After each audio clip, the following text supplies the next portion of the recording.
For those of us who are getting ready to start our monthly podcast, yes, are feeling resistance about it. Because they're worried about what do people think about it? I think that's part of it. What's the other part? I don't know. I'm curious on how else we can bust through other than, wanting to pay, wanting the scarlet letters, Dude, it's only scarlet letters. Like, you don't bust through on day one. If you do not love the process of what you're up to, you've already lost. It's true. This shit's hard. Like, what do you want? You want your first fucking podcast to be #1 on fucking iTunes? Who the fuck are you? Do you know what I mean? I mean, that's the part. You have to love it. I love when people shit on me. I love when I showed up to the tech world and like, the wine guy thinks he's gonna win this thing? Yep. Then I love going to Madison Avenue and being like, Business Week said Twitter boy tries to start an agency. I said, fuck yes. I'm about to do this TV show, right, on Apple, Planet of the Apps. Recode writes, Planet of the Apps has 4 celebrity mentors, Gwyneth Paltrow, will.i.am, Jessica Alba, and others. When I tell you that article made me so fucking happy, you gotta love the process, man. Like, you're gonna break through if you're good enough, and you won't break through if your show is shit. But you've gotta try to figure out if you're shit or awesome. Do you feel like you have to be an entertainer or a personality? I think people have to listen to it. You either have to be massively entertaining or really know what the fuck you're talking about. And when you have both,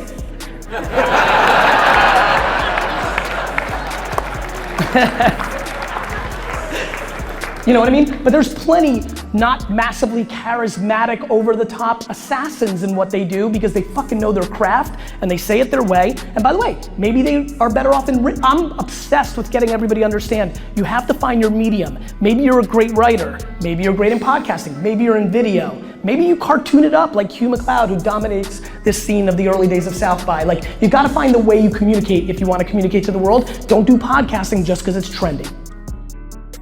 I am extremely, extremely confused in life.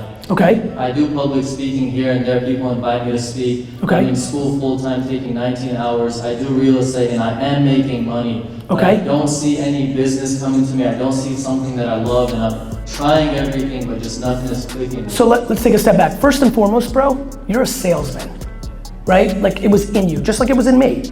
Good thing about being a salesperson is it's a skill that always plays out, right? The other thing is, you're 20 and you're lacking patience. You don't need it to come right this second. Like, if I gave you a good piece of advice, and you know this if you're following my stuff, I'm obsessed with patience.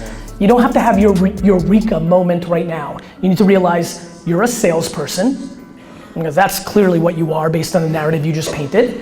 And what you should be doing is tasting a lot of different things, putting yourself in different rooms, different networks, consuming different content. You need to figure out what floats your boat. But by the way, it may just be the game of sales, and it may not matter what the product is, and that would be okay as well. But you don't have to figure out what your monster business is right this second.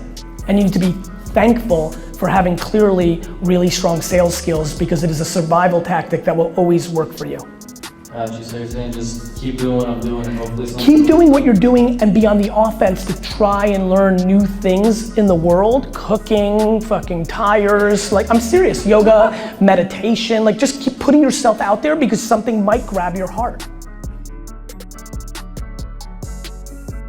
Young entrepreneur, let me tell you something from old entrepreneur, which is I love the process of the work. I love the grind. I love the climb.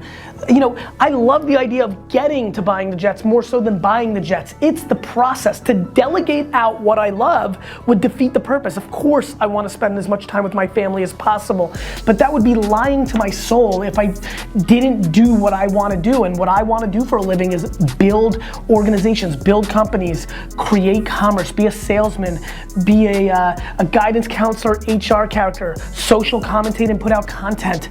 I would suffocate if I couldn't put out the work that's needed to accomplish the things that I want. Psst. The problem, young entrepreneur, especially when you're a young entrepreneur, is people want stuff, right? They want the bling bling here, right? They want the cool ass kicks. They want the car, they want the jet, not the jets. They want stuff. I don't want stuff. I want the sweat and the pain and the gratitude and the, happiness that comes along with the work. I want the work. I don't want the stuff. The loudest and best relationships never win. It's just what people that aren't winning think. It's the people that are the best that win.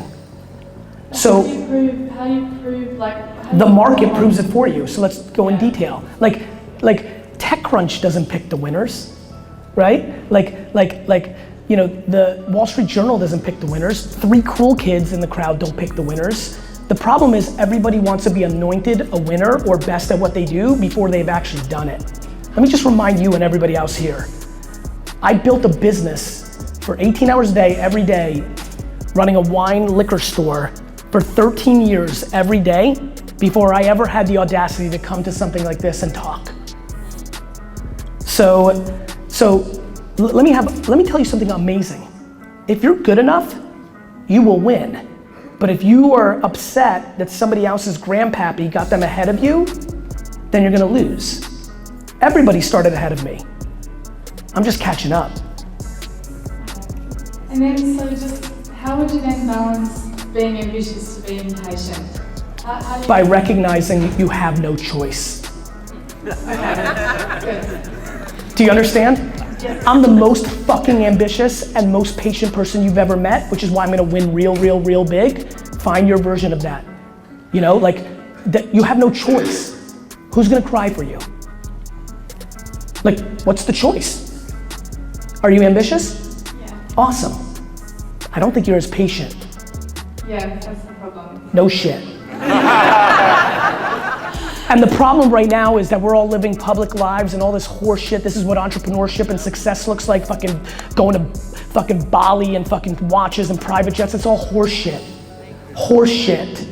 But it's fucking with people's minds and they're getting impatient. I don't give a fuck what anybody else has. I'm focused on my shit. Start focusing on your shit. You're a young woman. How old are you? 27. I'm gonna punch you in the face. You have your whole life in front of you. You know what I mean?